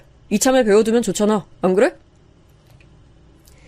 그 말을 듣는데 일전에 저보고 시어머니께 요리 좀 배우라고 하던 남편 말이 생각나면서 순간 너무 화가 나더라고요. 제가 남편 먹을 고등어 김치찜 해주는 사람인가요? 저도 회사 다니면서 열심히 일하는 사람이고 중요한 회사 업무도 맡고 있었는데 말이에요. 그럼 먹고 싶은 사람이 배워두면 되지 왜 나한테 배우라고 해? 내가 당신 밥 해주려고 결혼한 사람이야? 이럴 거면 당신 입에 딱 맞는 음식 잘하시는 어머니 집에 가서 삼시세끼 다 먹으면 되겠네. 그럴 거 아니면 당신이 지금 당장 회사 조퇴하고 집 가서 배우던가. 뭐? 무슨 말을 그렇게 해? 아니 당신 저번부터 도대체 왜 그래? 내가 좋아하는 음식 만드는 법 알려주신다는 엄마 말이 그렇게 잘못된 거야? 아니면 우리 엄마 요리 실력에 자격지심 생겨서 그냥 막 거부하는 거야? 자격지심? 당신이야말로 말 너무 함부로 한다. 무튼 나 오늘 야근 있어서 일찍 집 못 가니까 당신이 가서 어머니한테 배우든지 알아서 해. 그렇게 전화를 끊고 화나는 마음을 꾹 참고 일했습니다. 당연히 야근까지 하고 집에 늦게 돌아갔죠. 그때쯤이면 시어머니께서도 집에 돌아가셨을 거라 생각했어요. 하지만 문을 열고 들어가니 거실 소파에 시어머니께서 남편과 같이 떡하니 앉아 계시더군요. 그렇게 먹고 싶다던 고등어 김치찜을 만들어 드셨는지 집안엔 냄새가 진동하고 있었습니다. 제가 시어머니 보고 놀라 굳어있자 시어머니께선 절 노려보시며 말씀하셨죠. 넌 시애미 말이 말 같지가 않아? 결혼한 지 얼마나 됐다고 벌써부터 내 말을 무시해. 내가 오늘 고등어 김치찜 만드는 법 가르쳐준다고 일찍 들어오라고 했어 안 했어? 근데 결국 야근까지 꾸역꾸역 하고 들어오고 말이야. 너 매번 이렇게 늦게 들어오니? 그럼 우리 아들 밥은 누가 차려주니? 어머니, 밥 다 해서 통에 담아서 냉동해뒀고요. 국도 해둬서 데워 먹기만 하면 되게 다 해뒀어요. 그리고 반찬도 3-4가지나 해뒀는데 제가 남편 밥까지 차려줘야 해요? 저 남편 밥 차리려고 결혼한 거 아니에요. 그리고 똑같이 일하는데 왜 저만 밥 차리고 요리해야 하나요? 똑같이 일하기는 무슨, 네가 벌면 얼마나 번다고. 겨우 작은 중소기업 다니면서 어떻게 네가 우리 아들이랑 똑같이 일하는 거야? 시어머니께서는 저와 남편의 회사 차이가 엄청 크다고 생각하고 계셨어요. 하지만 그건 시어머니만의 생각이었습니다. 솔직히 남편이 대기업이라도 다니고 있었다면 제가 억울하지라도 않았겠죠. 하지만 저와 남편은 비슷한 수준의 회사에 다니고 있었습니다. 게다가 월급도 제가 조금 더 많았고 직급도 제가 더 높았습니다. 그런데 시어머니께서 그렇게 말씀하시니 조금 화가 나더라고요. 죄송하지만 어머니, 제가 이 사람보다 월급도 더 많이 받고 직급도 높아요. 그러니 당연히 일도 많이 하고요. 오늘도 보세요. 저는 야근이 있어서 늦게 들어왔는데 이 사람은 저보다 더 일찍 들어왔잖아요. 그럼 혼자 밥은 좀 차려 먹을 수도 있는 거고 저한테도 차려줄 수 있는 거 아닌가요? 왜 내 아들이 너 먹을 밥을 차려줘야 되니? 그리고 그건 아내인 네가 할 일이지 우리 아들이 할 일도 아닌데. 아유, 음식도 못하면서 마음까지 이렇게 못날 줄 알았으면 난 결혼 안 시켰지. 계속 이렇게 할 거면 지금이라도 갈라서라. 근데 저와 갈라서는 건 싫었는지 거기서 남편이 시어머니더라고요. 엄마, 그게 무슨 말이야. 우리 지금 결혼한 지 얼마나 됐다고 갈라서라 그래. 그냥 지금처럼 엄마가 가끔 와서 해주면 되잖아. 그러다 보면 저 사람도 어깨너머로 배울지도 모르고 말이야. 남편의 말에 기가 찼습니다. 그 말인즉슨 시어머니를 계속 신혼집에 오시게 하겠다는 말이잖아요. 아니나 다를까 그날 이후 시어머니께서는 마치 본인 집처럼 신혼집에 차지하셨고 오실 때마다 반찬이며 음식들을 한가득 해두셨습니다. 시어머니 음식 스타일로 말이에요. 처음엔 마음이 너무 불편했고 속도 상했습니다. 하지만 시간이 지날수록 오히려 잘된 일이라는 생각이 들더라고요. 제 음식 솜씨가 못 믿어오시다면 직접 요리해 주시면 될 일이니까요. 그리고 반찬값도 고르니 일석이조였죠. 가끔 시어머니 반찬이나 요리가 아닌 제 음식이 먹고 싶을 때는 제 것만 해도 되니 편하기도 했어요. 그런데 이쯤 되니 남편은 제가 시어머니 음식은 공짜로 먹고 제 것만 만들어 먹는 게 보기 싫었나 봐요. 하루는 저보고 너무하다고 하는 거예요. 당신은 참 염치도 없다. 우리 엄마가 매번 힘들게 반찬해 주시는데 반찬값 한번 보탤 생각은 안 하고 먹기만 하고, 아니 정말 너무한 거 아니야? 이제부터라도 좀 일찍 와서 어머니 좀 돕고 그러지. 어머니가 내 음식 솜씨가 못 믿어오시다는데 내가 어쩌겠어. 그리고 그렇게 어머니가 힘들어 보이면 당신이 도와드리면 되지. 왜 나한테 일찍 와서 도우라 해? 나보다 매번 일찍 퇴근하면서. 그리고 어머니가 해주신 반찬이며 요리며 나보다 당신이 더 많이 먹잖아. 나는 국물이나 몇 번 맛보고 반찬 한두 입 먹는 게 다인데. 그렇게 따지면 반찬값은 당신이 챙겨드리는 게 맞지. 아무리 그래도 그건 경가 아니지. 그리고 당신 우리 엄마 며느리 아니야? 며느리 도리는 좀 하고 살자. 그럼 당신은 사위의 도리 제대로 하고 있어? 저번에 우리 엄마한테 받은 김치 먹고 감사하다고 전화라도 드렸어? 아니면 김장 재료비를 챙겨드렸어? 당신은 아무 도리도 안 하면서 왜 나한텐 며느리 도리를 강요해? 저희 남편이요, 결혼 후 친정에 뭐 하나 예쁜 짓 한 적이 없는 사람이에요. 결혼 전에는 간이며 쓸개며 다 빼줄 것 같이 저한테 잘한다면서 점수 따놓고 결혼하고 나니 입 싹 씻은 사람이라 얼마나 놀랐는지 아세요? 제가 따지고 들자 남편은 이렇게 말했습니다. 사위랑 며느리랑 어떻게 같아? 솔직히 며느리는 출가 외인이란 말도 있는데. 이렇게 저와 남편은 같이 식사할 때마다 서로 잡아먹을 때 싸웠습니다. 너무 자주 싸우니 신혼생활의 달콤함은커녕 결국 각방까지 쓰게 됐죠. 하루는 남편과 또 말다툼하고 지쳐서 소파에 앉아있는데 제게 그러는 거예요. 우리가 이렇게 싸우는 건 다 당신 때문이야. 당신이 우리 엄마 말대로 요리만 배웠어 봐. 그럼 엄마가 와서 반찬해주는 일도 없었을 거고 우리도 이렇게 안 싸웠을 거 아니야. 그때 전 매일같이 남편과 싸우는 것에 지쳐 있었고 마음도 많이 약해져 있었어요. 그래서였는지 남편 말대로 모든 게 다 제 잘못인 것 같았습니다. 그냥 시어머니께서 알려주시는 대로 배우기만 하면 되는 건데 그거 하나를 안 해서 제가 남편과의 사이를 망치고 있는 것 같았어요. 그래서 저는 한 발자국 물러나서 시어머니께 요리를 배우기로 했습니다. 그럼 모든 게 다 해결될 것 같았죠. 그 결심이 제 인생을 어떻게 바꿔놓을지는 꿈에도 모른 채 말이에요. 시어머니는 제가 요리를 배우겠다고 말씀드렸을 때 별로 반기지 않으셨어요. 이제 와서 배운다는 말이 자신을 놀리는 것 같다고 하셨죠. 회사 일 때문에 못 배우겠다고 할 땐 언제고 이제 와서 배우겠다고 하는 거야? 제가 생각이 짧았어요. 어머니, 지금이라도 가르쳐 주시면 주말마다 와서 열심히 배워볼게요. 제 말에 시어머니께서 마음이 좀 풀리셨는지 바로 다음 주말부터 배우러 오라고 하시더군요. 그렇게 저는 주말마다 시댁으로 가서 시어머니께 음식을 배웠습니다. 제가 음식을 배우니 남편도 좋아했고 싸우지 않으니 사이도 조금씩 다시 좋아지기 시작했죠. 저도 제 결정이 맞았다는 생각이 들어 마음이 편해졌습니다. 하지만 산 하나를 넘자 또 하나의 높은 산이 절 기다리고 있었어요. 남편과 사이가 좋아지니 이번엔 시어머니와의 사이가 나빠지더군요. 그것도 바로 어머니께 배우는 요리 때문에 말이에요. 어머니 요리 방식은 음식을 만들면서 계속 맛을 보고 그때마다 간을 맞추는 식이었어요. 근데 중요한 건 간의 기준이 매번 달라졌다는 거예요. 어느 날은 이 정도면 됐다고 하셨다가 다른 날은 이게 아니라고 화를 내셨죠. 아니, 넌 왜 이렇게 간을 못 맞춰? 이제까지 내가 가르쳐준 건 다 잊어버린 거야? 아유, 어떻게 이렇게 발전이 없어, 애가? 어머니, 이거 저번에 어머니께서 말씀해 주신 대로 맞춘 건데요. 저번엔 이 정도 간이면 됐다고 하셨잖아요. 그건 저번이고 오늘은 내가 조금 더 맵게 먹자고 했어 안 했어? 눈치껏 간을 잘 맞춰야지 내가 그것까지 일일이 다 말해줘야 되는 거야? 넌 이런 정신머리로 회사는 어떻게 다니니?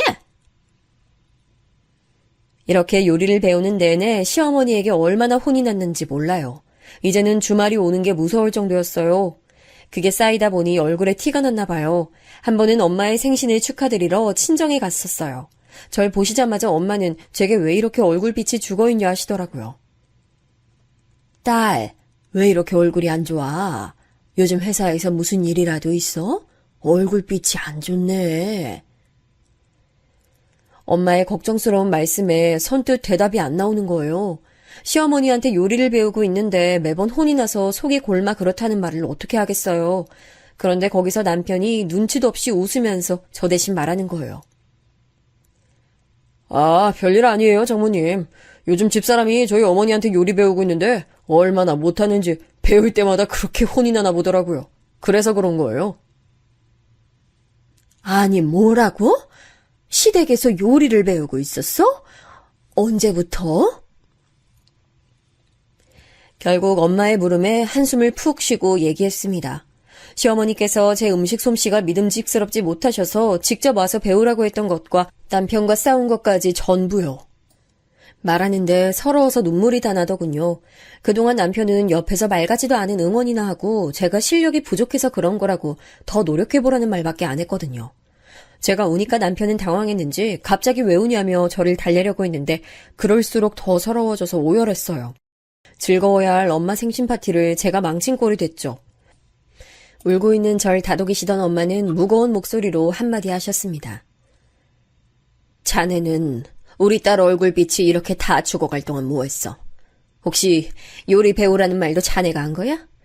그리고 혼나서 내 딸 얼굴이 이렇게 됐다는 게 웃으면서 할 말이야? 아니요, 장모님, 그게 전 배워두면 좋을 거라고 생각해서. 나 말일세. 딸 가진 게 죄인이라고 사부인이 처음부터 우리의 마음에 안 들어 하시는 것도 다 참았어. 그저 둘이 예쁘게 잘 살면 된다 생각했고 내 딸한테 잘한다는 자네 말 한마디를 믿었어. 근데 어떻게 이럴 수가 있어? 배워두면 좋을 것 같아서 그랬다고? 그럼 그렇게 좋은 거 자네가 배워두지 왜 우리 애를 보내서 이렇게 애 눈에서 눈물이 쏟아지게 했어? 아니, 자네가 손이 없어 발이 없어. 이렇게 사지 멀쩡한데 본인 어머니 요리는 본인이 배워둬야지. 내 말이 틀렸으면 어디 한번 말해봐. 그날 남편은 친정엄마에게 아주 혼쭐이 났습니다. 엄마가 한마디 하실 때마다 남편이 변명 아닌 변명을 하는데 꼴보기가 싫더군요. 말을 끝내신 엄마가 고개를 돌리고 우시는데 저 때문에 엄마 마음 아프게 만든 게 너무 죄송했어요. 저와 남편은 집에 돌아가는 내내 한마디도 하지 않았습니다. 한 소리 들었으니 남편도 생각이 많았겠죠. 그리고 바로 다음 날이 주말이라 다시 시어머니께 요리를 배우러 가야 했는데 정말 가고 싶지 않았습니다. 더는 저 자신을 깎아먹고 엄마 눈에서 눈물 나게 하면서 살고 싶지 않았어요. 그래서 고민하다가 당일 아침에 시어머니께 이번 주는 몸이 안 좋아 못 갈 것 같다고 문자했죠. 그랬더니 바로 전화를 하시더라고요. 오늘 몸이 안 좋아서 못 올 것 같다고? 그럼 준석이만 이쪽으로 보내. 괜히 같이 있다가 똑같이 아프면 어떡해? 네, 안 그래도 남편 보내려고 했어요. 전화 끊자마자 바로 보낼 테니까 걱정 마세요, 어머니. 저는 시어머니께서 혹시라도 제 걱정에 전화하신 줄 알았는데 역시 저는 안중에도 없으시더라고요. 전화를 끊자마자 남편에게 시어머니가 하신 말씀을 전했습니다. 그랬더니 남편이 저한테 같이 안 나갈 거냐는 거예요. 오늘 주말인데 당신 같이 안 가? 요리 배우는 날이잖아, 오늘. 당신은 어제 우리 엄마 말 듣고 뭐 반성하거나 든 생각이 없나 봐. 나보고 오늘 시댁 안 갈 거냐고 묻는 거 보면 말이야. 어제 장모님 말씀은 그렇다 쳐도 네가 우리 엄마랑 한 약속은 지켜야지. 그리고 네가 요리 센스가 부족해서 엄마한테 혼나는 게 내 잘못이야? 좀 눈치껏 잘해봐. 그럼 엄마도 언젠가 칭찬 한마디는 하시겠지. 어머니는 내가 아무리 열심히 하고 잘해도 절대 칭찬은 안 하실 거야. 당신은 어떻게 그렇게 본인 어머니를 몰라? 남편의 말을 시작으로 우리는 또 한 번 크게 싸웠습니다. 이렇게 싸우기만 하면 시어머니께 음식을 배우는 게 다 무슨 소용일까요? 저는 그 후 시댁에 일절 가지 않았습니다. 제가 남편을 위해서 시어머니께 요리를 배워도 고마워하지 않는 모습이나 당연하게 생각하는 모습을 보니 정이 떨어져서요. 그리고 더는 시어머니의 음식 간 기준에 맞춰드리기도 어려웠고요. 저는 마음의 결정을 내리고 이제 더는 주말에 가지 않겠다고 말씀드렸죠. 어머니, 저 이제 더는 요리 배우러 못 가요. 제가 아무리 열심히 해도 어머니 성이 안 차는 것 같고 너무 힘들어요. 제 음식이 마음에 안 드시면 그냥 식사 때마다 남편 어머니 댁 보낼 테니까 같이 식사하세요. 너는 세상 참 편하게 산다. 지 하고 싶을 땐 하고 안 하고 싶을 땐 안 하고 내가 어느 장단에 맞춰야 하니? 어? 됐고 긴 말할 거 없어. 다음 주 주말부터 다시 와서 요리 끝까지 배워. 아니요, 저 안 갈 거예요. 그리고 음식 배우겠다고 한 것도요, 제가 하고 싶어서 한 거 아니잖아요. 어머니 아들이 제가 어머니한테 요리 안 배워서 매일 싸우는 거라길래 제가 양보했던 거예요. 근데 어머니 아들은 그걸 당연하게 여기고요. 저는요, 그런 사람이랑 더는 못 살아요. 차라리 이혼할게요. 얘 말하는 것 좀 봐. 누구 마음대로 이혼한다 만다야, 어? 그리고 말해도 그건 우리 아들이 말해야지 네가 뭔데 먼저 이혼을 말해. 그래, 네가 말한 대로 우리 아들 너랑 이혼시킬 거니까 그렇게 알아. 시어머니께서는 악다구니를 쓰시고 전화를 끊으셨습니다. 그렇게 말을 들으니 저도 악이 받치더라고요. 통화 뒤 전 남편에게 최후 통첩을 날렸습니다. 앞으로 시댁에 가서 음식 배우는 일은 절대 없을 거고 만약 시어머니께서 이 일을 계속 걸고 넘어지면 이혼도 고려할 거라고요. 그런데 남편은 제가 그저 투정 부리는 거라고 생각하더군요. 여보, 지금 우리 엄마가 당신이랑 이혼하라고 얼마나 난리인 줄 알아? 그런데 잘못했다 빌지는 않고 나랑 이혼하겠다고? 아니 도대체 요리 배우는 게 뭐 어려운 일이라고 이렇게까지 고집을 부려? 그냥 당장 우리 엄마한테 가서 죄송하다고 싹싹 빌어. 고집이라고 했어 지금? 어머니한테 요리 배우라고 강요하고 고집 부린 게 누군데 나보고 고집을 부린다고 하는 거야. 그리고 잘못했다고 가서 빌라고? 됐어. 당신 말하는 거 들으니까 더 말해봐야 소용없다. 아무래도 우리 여기까지인 것 같아. 이혼하자. 뭐라고? 아니 진짜로 음식 배우라는 말 때문에 이혼까지 가자는 거야? 그럼 내가 지금까지 말한 게 장난인 줄 알아? 내일 이혼 서류 작성해서 줄 테니까 당신은 사인만 해. 여보, 잠깐만. 다시 한 번만 생각해줘. 아무리 그래도 이혼은 아니지? 제가 진심으로 이혼 얘기를 꺼내니 그제야 남편은 제가 진심이란 걸 깨달은 것 같더라고요. 남편은 자신이 시어머니께 잘 이야기해둘 테니 제발 이혼 생각은 접으라고 했습니다. 그러거나 말거나 저는 이미 마음이 상해서 남편에게 한동안 말도 걸지 않고 지냈어요. 당연히 시댁도 안 갔고요. 한동안은 시어머니께서 줄기차게 전화하셨지만 전부 받지 않고 무시했죠. 그러자 남편이 정말 이대로 자기 엄마랑 척지고 살 거냐며 저를 회유하려고 하더라고요. 제가 그저 시어머니께 마음이 상해서 연락을 다 피하는 줄 알았나 봐요. 하지만 그것 때문만은 아니었어요. 그때 저는 시어머니께 전화 온 걸 보기만 해도 심장이 뛰고 식은땀이 줄줄 흘렀습니다. 마음이 상해 받지 않는 게 아니라 이대로 가다간 제가 정말 미칠 것 같아 일부러 받지 않았죠. 저는 저를 회유하려고 하는 남편에게 더더욱 강경하게 나갔습니다. 나 당신 어머니랑 척지고 살아도 아무런 문제 없어. 만약 당신 어머니가 또 나한테 강요하거나 당신이 나한테 강요하면 난 내일이라도 당장 이혼할 거야. 제가 단호하게 나오니 남편도 더는 말을 꺼내지 않더군요. 그날 이후 남편이 정말로 시어머니께 잘 말씀드린 건지 줄기차게 오던 전화가 오지 않았습니다. 덕분에 한동안은 평화로운 시간이었죠. 남편도 여느 때처럼 제게 잘 대해주려고 노력했고요. 몇 달 정도 문제없이 조용히 지내니 남편에게 서운하고 웅얼해진 마음도 조금씩 녹았어요.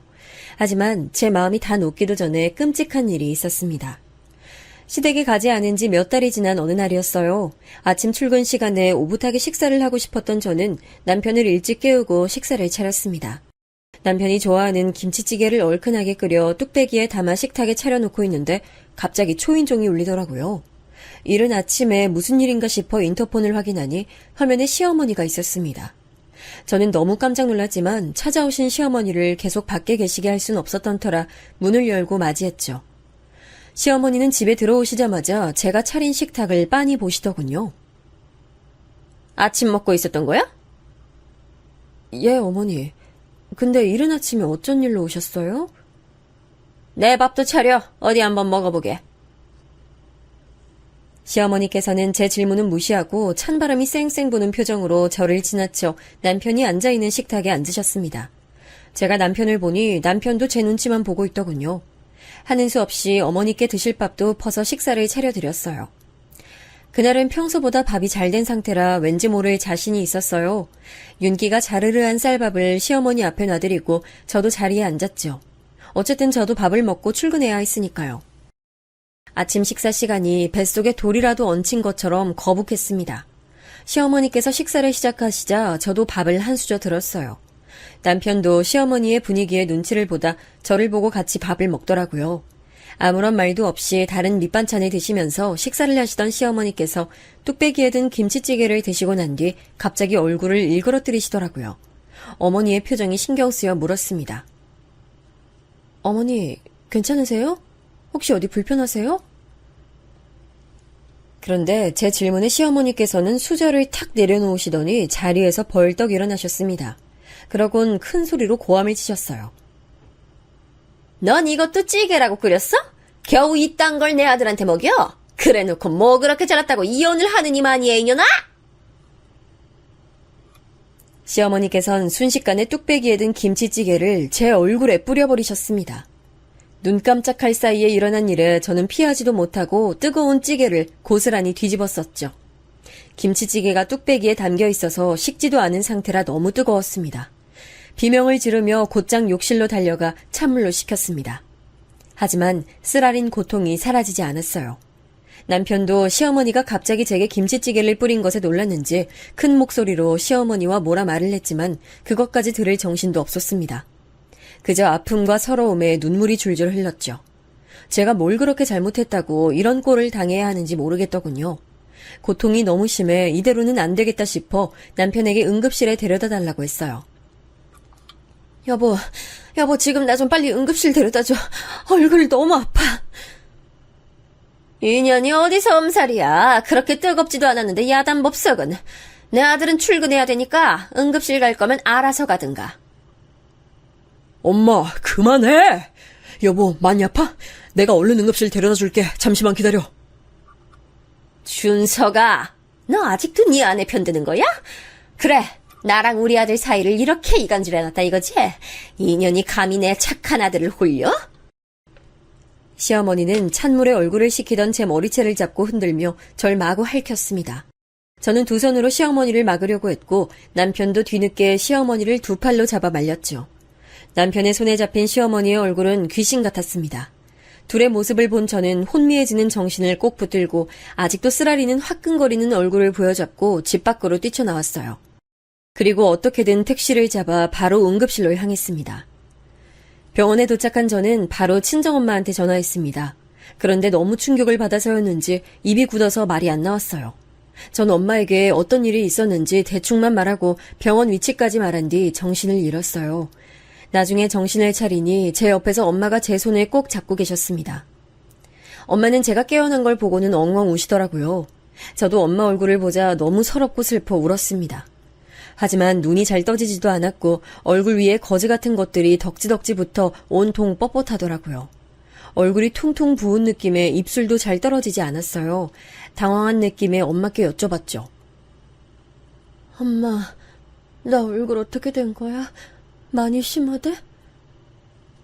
아니야. 얼굴은 계속 치료받으면 나을 거래. 걱정 마. 엄마가 옆에 있을 테니까 지금은 마음 놓고 푹 쉬어. 엄마는 그렇게 저를 안심시키고는 곧 의사 선생님을 부르러 나가셨습니다. 제가 깨어났단 말을 듣고 오신 의사께선 제가 현재 어떤 상태인지 말씀해 주셨어요. 저는 거의 얼굴 전체에 심한 2도 화상을 입었다고 하더라고요. 까딱 잘못했으면 3도 화상으로 넘어갔을 거고 그런 피부 이식 수술을 받아야 했을 수도 있다고 하셨어요. 수술 얘기를 듣자 마음이 섬뜩해지더군요. 그렇게 얘기를 듣고 있었는데 남편이 제가 있던 병실로 헐레벌떡 들어왔습니다. 남편이 제게 다가온 순간 남편을 발견한 엄마가 남편 뺨을 세게 때렸습니다. 남편은 정신없어 보였지만 곧장 엄마한테 고개를 숙이고 죄송하다 사과하더라고요. 엄마는 죄송하다 사과하는 남편에게 소리를 지르셨습니다. 내 딸 얼굴 이렇게 만들어 놓고 자네는 어디서 죽치고 있다가 이제 와. 정신이 있는 거야 없는 거야. 정말 죄송합니다, 장모님. 저희 어머니가 욱하시는 마음에 그만 제가 정말 할 말이 없습니다. 자네 어머니가 내 딸한테 김치찌개 부었을 때 자네는 도대체 뭐하고 있었어? 그놈의 음식이 뭐길래 내 딸이 이런 일을 당해야 하는 거야. 난 이 일 절대 그냥 넘어가지 않아. 자네 어머니든 자네든 누군가 내 딸 이렇게 만든 것에 대해서 책임져야 할 거야. 그날 처음으로 엄마의 화난 모습을 봤습니다. 늘 고운 말만 하시고 억울한 일을 당하셔도 큰 소리 한 번 안 내셨던 분이거든요. 남편도 서슬퍼렇게 역정내시는 엄마 모습에 놀랐는지 쩔쩔매더라고요. 결국 남편은 제 얼굴만 한번 보고 병실에서 나가야 했습니다. 그동안 저는 회사에 사고를 당했다 알리고 몇 주 동안 병가를 냈죠. 제가 병원에 있는 동안 남편은 병실에 잘 찾아오지 않고 핸드폰으로만 매일 연락했습니다. 아마 엄마가 남편에게 오지 말라고 으름장을 놨나 봐요. 그런데 엄마도 제 상처가 어느 정도 나은 시점부터는 바빠 보이셨고 병원에도 잘 못 오셨어요. 알고 보니 제가 병원에 입원해 있는 동안 엄마께서 법조계에 몸담고 계신 지인분 도움을 받아 시어머니를 고소하셨어요. 시어머니가 제게 펄펄 끓던 김치찌개를 뿌려서 화상을 입힌 행동은 상해죄에 해당해서 원래라면 실형을 살 수도 있지만 초범인 점 때문에 집행유예나 1천만 원에 해당하는 벌금을 물게 될 거라고 하더라고요. 깜짝 놀랐습니다. 남편과 연락했을 땐 제 건강에 관한 얘기만 했지 엄마가 고소하신 일에 대해선 단 한 번도 얘기한 적이 없었거든요. 제가 놀란 표정으로 있자 엄마가 제 손을 꼭 붙잡고 얘기하셨습니다. 딸, 혹시 엄마가 시댁 고소한 거 마음에 안 들어? 아니야, 엄마. 엄마가 고생했을까봐 걱정됐을 뿐이에요. 그리고 마음 같아선 나도 똑같이 그쪽한테 김치찌개 부어버리고 싶었지. 그것보단 차라리 고소가 낫죠. 그런데 제 말을 들은 엄마께서 쓴웃음을 지으시더라고요. 엄마 표정에 제가 왜 그러시냐고 묻자 엄마가 또 한 가지 얘기를 들려주셨는데 저는 듣는 내내 너무 놀라 입을 다물지 못했어요.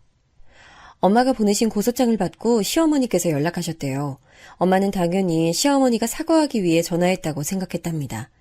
그런데 전화를 받은 엄마한테 시어머니는 오히려 입에 담기도 힘든 말을 퍼부었다고 해요.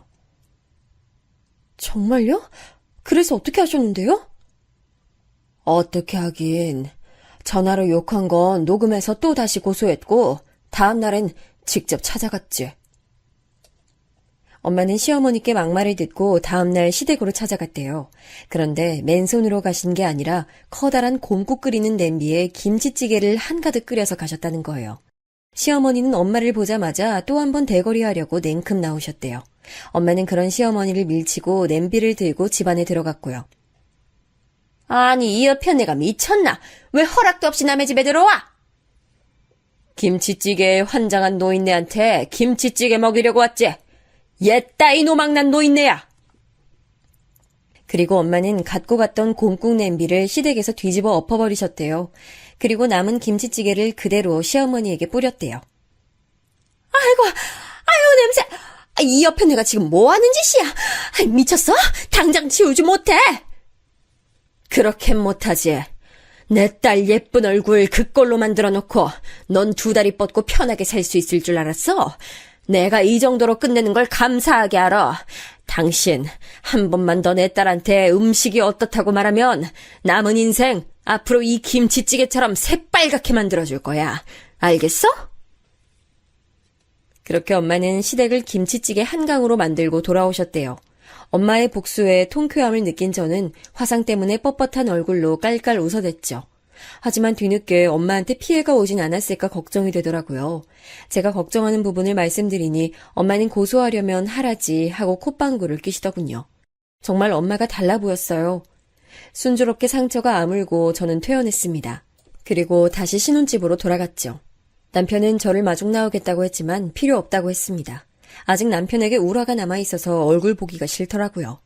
제가 없던 신혼집은 제가 병원에 가기 전과 크게 다를 게 없어 보였어요. 남편이 혼자서도 집에서 잘 지낸 것 같다는 생각이 드니까 섭섭함과 괘씸함이 동시에 들더라고요. 그날 저는 본격적으로 남편과 대화했습니다. 우리 엄마가 시어머니 고소한 거 알고 있지? 혹시라도 나보고 엄마한테 합의 이야기 좀 해보라고 할 거면 처음부터 말 꺼내지도 마. 그런 얘기 당연히 안 해. 걱정 마. 알고 있다니 다행이네.